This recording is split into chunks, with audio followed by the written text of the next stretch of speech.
नमस्कार भाई दोस्तों। एक चिंटू ने कमेंट किया था एक दिन अपने वीडियो के ऊपर कि कंगना रनौत से क्यों डरते हैं सिख, इसका इसका कोई इलाज नहीं करते, ये अगर पूरी दुनिया में इलाज करते हैं तो। आराम से उसके कमेंट में हमने कोई जवाब नहीं दिया था, क्योंकि जब सिख इलाज करते हैं ना, बड़े बड़े डॉक्टर फेल हो जाते हैं, बड़े बड़े डॉक्टर। अब वो अपने सबसे बड़े डॉक्टर के पास गई है अपना इलाज करवाने के लिए, मोदी साहब की शरण में गई है कंगना, और इलाज भी ऐसा किया कि उसकी समझ में नहीं आया। बहुत से मतलब मंडी और मंडियों के दलाल लगे हुए हैं, सिख ये गलत कर रहे हैं, ये ऐसे नहीं होना चाहिए, वैसे नहीं होना चाहिए। बताया था ना मेरे भाई, ऐसा इलाज करते बीमारी का बीमारी दोबारा नहीं आती। क्यों? क्योंकि इसको अनाप शनाप बोलने की आदत है, इसको बहुत बुरी आदत है अनाप शनाप बोलने की। जो इसने किसानों के बारे में बोला था, किसी भी फिल्म स्टार के बारे में बोल देती है कि अपने आप को दुनिया का सबसे बड़ा फिल्म स्टार कहने लग जाती है। नशे की आदत ही ऐसी होती है भाई। यह इसको ड्रग्स की आदत है, बचपन से इसको ड्रग्स की आदत है, तो आदत ऐसे तो जाएगी नहीं। तो अब इसको क्या था, ये कोई फिल्म लेके आ रही थी अपनी, लगी उसका प्रचार करने, पिछले 6-7 महीने से प्रचार कर रही है उस फिल्म का। चंडीगढ़ एयरपोर्ट पर कोई हादसा नहीं हुआ था, जो चटाक की आवाज आई थी ना, ये अपना फिल्म का प्रचार करने के चक्कर में है ना, कुलविंदर कौर बहन को कुछ थोड़ा ज्यादा बोल गई। इसको ये नहीं पता था कौर और सिंह के सामने ज्यादा बोल रहा, मतलब वो बोलते ना हरियाणवी में क्या होता ना, आ बैल मुझे मार, वो कहावत सिद्ध हो जाती है। किस लिए ज्यादा बोलना, ये मतलब किसी भी धर्म के खिलाफ, सिर्फ ये नहीं सीखोगे, ये कभी मुसलमानों के खिलाफ बोलती है, कभी किसी फिल्म स्टारों के खिलाफ बोलती है, इसको आदत है। कभी ये दलजीत दोसांझ से पंगा ले लेती है, कभी किसी से। अभी एक फिल्म आई थी पीछे से, 12th फेल, अच्छी फिल्म चली थी वो, उस एक्टर को एक कॉकरोच कहने लगी, उसने इसको जवाब ही नहीं दिया, कोई भाव ही नहीं दिया। तो ऐसी को कोई भाव देने की जरूरत ही नहीं है, कोई भाव देने की जरूरत नहीं है। सबसे पहले तो ना, सुनो सुनो सुनो, एक मिनट, कभी बीजेपी के बड़े अच्छे नेता होते थे, आज भी बीजेपी में ही दिल है इनका, आज भी बीजेपी में ही दिल है इनका, लेकिन ये क्या बोल रहे हैं कंगना रनौत के बारे में? बड़ा कमाल हो गया भाई ये तो, ये भी अगर ऐसे बोलने लगे तो। देखो कंगना रनौत ਦੀ ਆਦਤ ਹੈ ਦੂਜੇ ਧਰਮਾਂ ਦੇ ਖਿਲਾਫ ਬੋਲਣਾ, ਮਾਹੌਲ ਖਰਾਬ ਕਰਨਾ। ਇਹ ਜੇ ਲੋਕਾਂ ਦੇ ਖਿਲਾਫ 295 ਦਾ ਕੇਸ ਕਰਕੇ ਅੰਦਰ ਹੋਣਾ ਚਾਹੀਦਾ ਹੈ। ਦੇਸ਼ ਦਾ ਤੇ ਸੂਬਿਆਂ ਦਾ ਮਾਹੌਲ ਖਰਾਬ ਕਰਨ ਵਾਸਤੇ। तो ये था भाई, मतलब ये सुखबीर बादल थे, कभी बीजेपी खास होते थे, अभी भी इनका दिल बीजेपी में ही रहता है हालांकि। लेकिन ये बोले 295 का पर्चा दर्ज करोड़, बोले इसकी जगह ना जेल में है, इसकी जगह बाहर नहीं है। ये किसी भी खिलाफ अनाप शनाप बोलना शुरू कर देती है।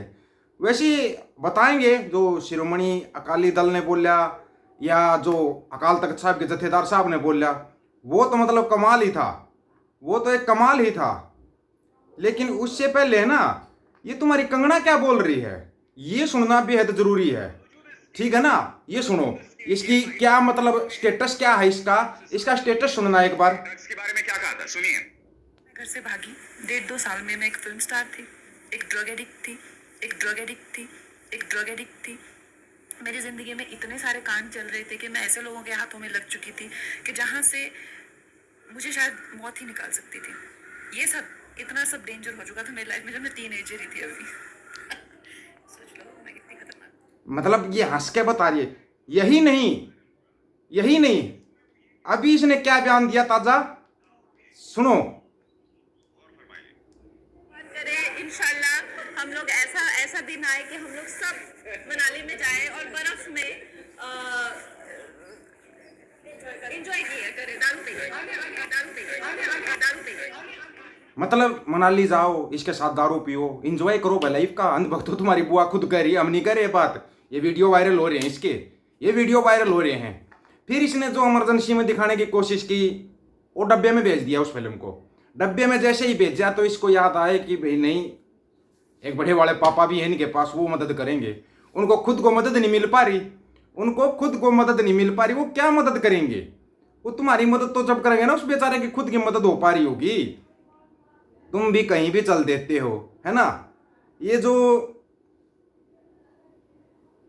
सिखों की सर्वोच्च संस्था है अकाल तख्त और शिरोमणि गुरुद्वारा प्रबंधक कमेटी, फिल्म इमरजेंसी पर तत्काल रोक लगाने की मांग करते हुए भी दावा किया कि इसमें सिखों का चरित्र हनन करने की कोशिश की गई है, चरित्र हनन करने की। एसजीपीसी के प्रमुख अजिंदर सिंह धामी ने भी एक संवाददाता सम्मेलन में बोला था, फिल्म की लेखिका, निर्देशक, निर्माता और अभिनेत्री कंगना रनौत के खिलाफ प्राथमिकी दर्ज किए जाने की भी मांग की है, मतलब FIR दर्ज करने की मांग करी गई है। अभिनेत्री एवं सांसद कंगना रनौत अभिनीत इमरजेंसी अगले माह सिनो ग्रामर रिलीज होगी। पर इससे पहले भी इस फिल्म की रिलीज डेट कई बार टल चुकी है, कई बार, क्योंकि कांग्रेस पार्टी ने भी इसका विरोध किया है। अब जिनके ऊपर फिल्म बनाएगी वो तो करेंगे। पहले इसका प्रदर्शन पता कब होना था? 24 नवंबर 2023 को। ये तो अगस्त 2024 निकल गया, अगस्त 2024 निकल गया, नवंबर 2024 आने वाला है, नवंबर 2023 को रिलीज हो रही थी। इसका मतलब ऐसा डब्बा गोल किया। अकाल तख्त साहब के जत्थेदार हैं ज्ञानी रघुवीर सिंह ने कहा कि फिल्म के जारी हुए अंशों से साफ है कि इसमें जानबूझकर सिखों की छवि गलत तरह से अलगाववादियों की दिखाई गई है, जो एक गहरी साजिश का हिस्सा है, गहरी साजिश का हिस्सा है।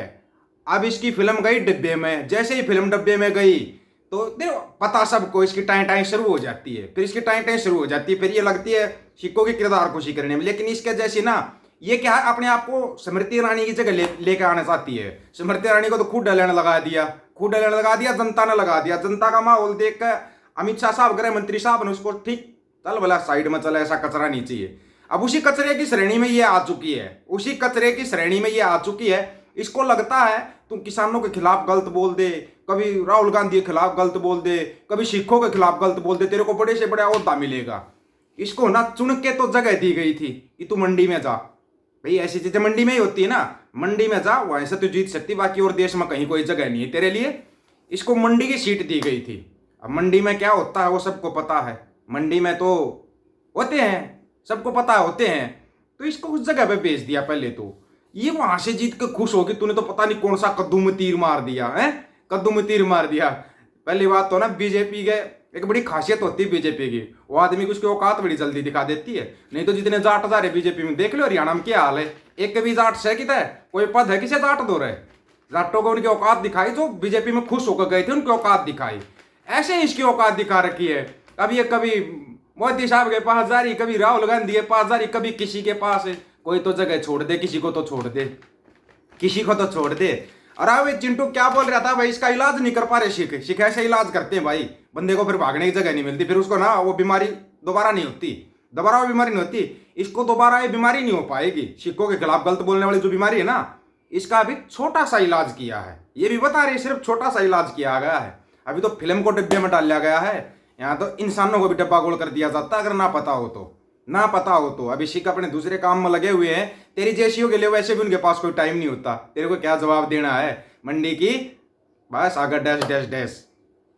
हम तो नहीं कहते कुछ, हम कुछ नहीं कहते। जिसको राय रखनी हो अपने आप राय रख देगा भाई, राय रखने वाले बहुत है। और आज चिंटू जवाब मिला, सिख इलाज कैसे करते हैं, सिख इलाज ऐसे करते हैं, ऐसे इलाज करते हैं सिख।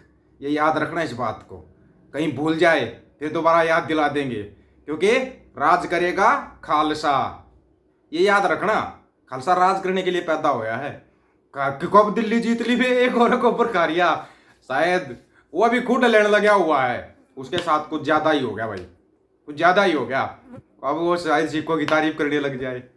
लेकिन बोलते ना समय सब काटता है। इसका आ गया, अब इसका आ गया मंडी की, इसका आ गया। आप लोगों को क्या राय है भाई, ये मंडी की कौन है? आप अपनी राय रखना, आपकी राय का इंतजार रहेगा। और सिख से ही इलाज करके सभी साथियों को राम राम, नमस्कार, आदाब, सत श्री अकाल। वीडियो को ज्यादा से ज्यादा शेयर, चैनल को सब्सक्राइब और बेल आइकन को जरूर दबाना दोस्तों। ऑफिशियल दीपक फौजी यूट्यूब चैनल, बात हक और सच की करेंगे, हक सच की बात हम करेंगे। वीडियो को शेयर करने की जिम्मेवारी आप लोगों की। गज के आपको वाहिगुरु जी का खालसा, वाहिगुरु जी की फतेह।